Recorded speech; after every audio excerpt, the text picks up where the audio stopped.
Every evening in Varanasi, the banks of the Ganges light up with the Ganga Aarti. Priests raise heavy brass lamps, chanting mantras to honor the river as a living goddess. In this cosmology, the water is a divine, self-cleansing entity. This belief drives intense daily interaction with the water. Millions of pilgrims and locals rely on these ghats, the stone steps leading to the river, for mass bathing, religious offerings, and daily labor. But that spiritual reverence exists alongside a stark biophysical reality. The Ganges is one of the most polluted rivers on Earth. The sensory evidence of this degradation is pervasive. Industrial effluent, untreated sewage, and massive amounts of ritual waste, from discarded pottery to plastic, accumulate along the very banks where worshippers gather. This data chart from the Central Pollution Control Board tracks fecal coliform, a marker of raw sewage. In 2014, these levels far exceeded national safe bathing standards, placing the river in a severe pollution red zone. We are looking at a state of devotional dissonance. A society possessing a fierce devotion to the river's purity is simultaneously participating in its ecological decline. In 2014, the Indian government launched a massive federal response to this crisis, the Namami Gange program. This financial timeline shows the scale of the intervention. Since 2014, the Namami Gange budget grew from 4,000 crore rupees to over 20,000 crore by 2024. It is a multi-billion-dollar centralized effort. The primary strategy relied on large-scale infrastructure. The government commissioned massive sewage treatment plants, or STPs, designed to intercept and treat urban wastewater before it ever reached the river. Despite these expenditures, key stretches of the Ganges remain ecologically devastated.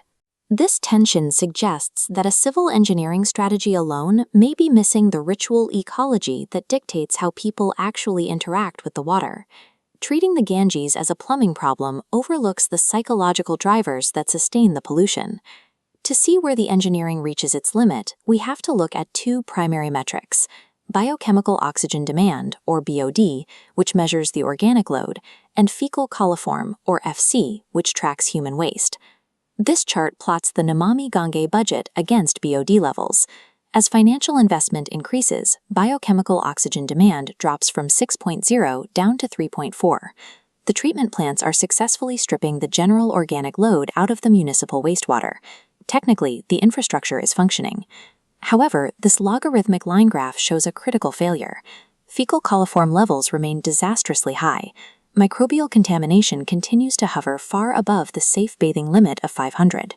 Massive volumes of untreated sewage and surface runoff routinely bypass centralized treatment plants.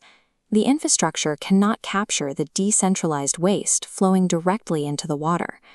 Concrete infrastructure handles chemical metrics like BOD quite well. It is proving far less effective at mitigating human-driven microbial safety risks. During the spring of 2020, microbial contamination in the river took a sudden, dramatic plunge.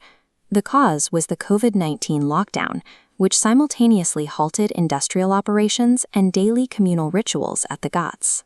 The temporary absence of millions of pilgrims and daily offerings allowed the water quality to recover. This isolated human and ritual activity as a primary driver of the river's toxicity. That recovery was fragile. When lockdowns lifted and occupational and ritual practices resumed, the toxicity levels immediately spiked back to their previous baseline. This anomaly provides evidence that ritual ecology is an active biophysical driver of pollution. Environmental policy often assumes that if people truly understood the river was toxic, they would stop polluting it. To test this, researchers interviewed the priests, boatmen, and workers most reliant on the river. The data revealed a belief-behavior gap. 75% of these stakeholders have high awareness of the pollution. They know the river is toxic. Yet 83% of that same group refuse to change their ritual offerings. For priests and boatmen, the ritual exists in a space apart from environmental education.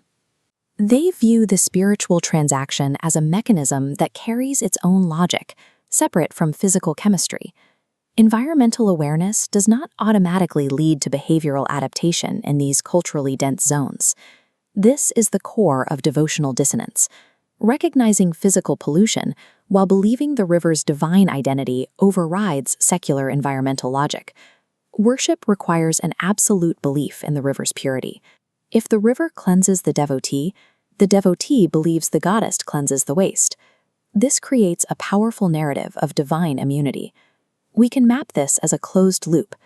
Ritual practice generates waste, which dysfunctional governance fails to capture. The narrative of divine immunity justifies the practice. Even municipal sanitation workers are caught in this cycle, observed sweeping ritual waste straight back into the river.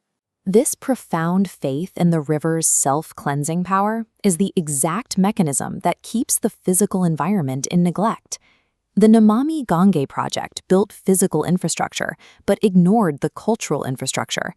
Centralized authorities bypassed the local polycentric networks, the priests and local councils, who actually dictate behavior on the Ghats.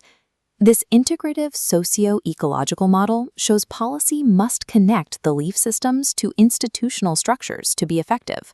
Federal policy represents a top-down institutional layer, disconnected from belief and risk perception layers. It is an example of managerial environmentalism, solving for hardware while ignoring human software. Symbolic mobilization without cultural negotiation results in policy adherence only at the rhetorical level. Ecological restoration in sacred spaces requires co-creating policies with the community. Stewardship must be aligned with existing moral and spiritual cognition. Conservation should be framed as the ultimate act of devotion, rather than a secular requirement.